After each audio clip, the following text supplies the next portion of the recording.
आपके सामने आज कुछ ऐसी चीजें रखूंगा जिससे कि आपको बुलंद नेतृत्व पाने के लिए खूब सहायता होगी।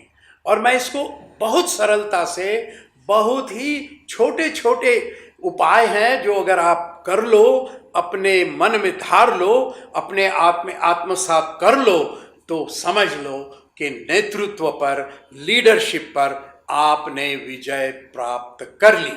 ठीक है जी। तो अब विषय पे चलते हैं। देखिए, 4 चीजें हैं जो नेतृत्व के अंतर्गत महत्वपूर्ण है, विशेषकर जी लाइफ इन 4 चीजों को नेतृत्व के 4 स्तंभ मानती है। तो वो 4 चीजें कौन सी है? पहला है खुद को जानो, नो योर सेल्फ, यानी आत्म परिचय, मैं कौन हूं, बात करेंगे। दूसरा विषय है खुद को मानो, यानी आत्म सम्मान, ऑनर योर सेल्फ, बहुत महत्व का है। और तीसरा अग्रसरता, यानी आगे आना, टू टेक इनिशिएटिव, ठीक है ना। और चौथा है संवादशीलता, संवाद क्षमता, यानी कम्युनिकेशन, कम्युनिकेशन का कौशल्य। तो ये 4 चीजें, खुद को जानो, खुद को मानो, और तीसरा है अग्रसरता, और चौथा है कम्युनिकेशन। ये 4 चीजें, ये 4 स्तंभ हमें खड़े करने हैं, तो हमारा नेतृत्व का भवन एक बुलंद भवन बन जाएगा। लेकिन खुद को जानो का मतलब होता है कि मैं क्या अच्छा करता हूं, क्या मैं अच्छा नहीं कर सकता, अथवा क्या मेरी शक्ति है, क्या मेरी कमजोरी है। कुछ चीजें मुझे बिल्कुल नहीं करनी चाहिए क्योंकि उसमें मेरे लिए रिस्क है। हर एक व्यक्ति का अलग मार्ग है, ठीक है ना।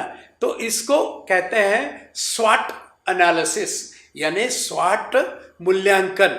ये स्वॉट क्या होता है? Strength S, weakness W, opportunities O, and threat यानी रिस्क T। तो ये स्वॉट हो गया, SWOT, यानी खुद का मूल्यांकन हमें खुद करना है। ठीक है, कभी कभी मित्रों की भी सहायता ले सकते हैं, अपने परिवार की सहायता ले सकते हैं, उनसे जान सकते हैं क्या मेरी विशेषताएं क्या है। खुद को जानो, आत्म परिचय, और उस अपनी शक्ति को, अपनी प्रबलता को, अपनी संभावनाएं को, उसका सम्मान करो, उसको आगे बढ़ाओ। और दूसरा विषय है खुद को मानो, यानी खुद को मानो, ऑनर योर सेल्फ, ठीक है ना। ऑनर योर सेल्फ यानी क्या? अरे भाई, जैसे हो वैसे ही हो, अपनी तुलना किसी से नहीं करनी, ठीक है ना। क्योंकि इस दुनिया में तुम में से हर व्यक्ति यूनिक है, अपने आप में एक है।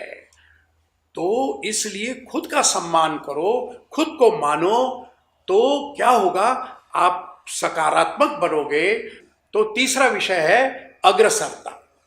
अग्रसरता का मतलब आगे आना।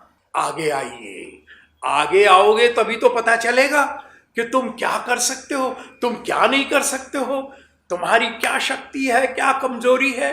ये सारी चीजें जो है तब तुम्हारे सामने आएगी अगर आप आगे आने का अभ्यास करो, आगे आने की भावना रखो, आगे आने की इच्छा रखो, ठीक है ना।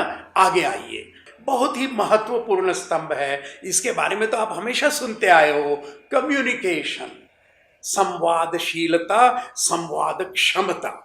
इसका क्या मतलब हुआ?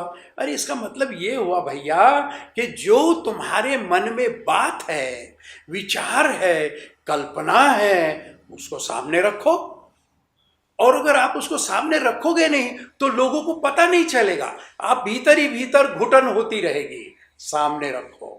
सामने कैसी रखो? जिससे कि दूसरे आपकी बात को समझ सके, इस प्रकार से सामने रखो। केवल हमें ही बोलना है क्या? नहीं, दूसरे की सुनना है। जितना सुनोगे उतना ज्ञान बढ़ेगा, कल्पना मिलेगी, लोग क्या सोच रहे हैं उस विषय पर, ठीक है ना। तो बोलना भी है, कहना भी है, बतलाना भी है, तो सुनना भी है। ठीक है जी। तो लीडरशिप के लिए अगर ये 4 स्तंभ हमने मजबूत खड़े कर दिए तो हमारी नेतृत्व की नींव बुलंद बनेगी, नेतृत्व की हमारी क्षमता बुलंद बनेगी।